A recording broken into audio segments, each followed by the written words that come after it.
Ito po guys, medyo wala akong trabaho nito.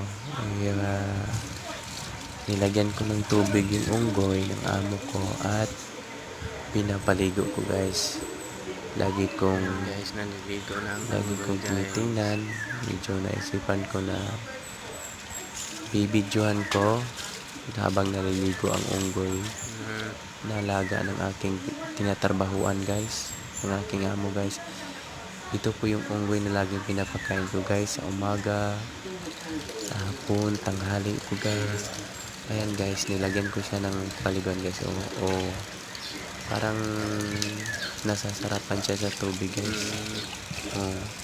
May pahiga-higa pa ngayon guys. Kinagatan niya yung buntot niya.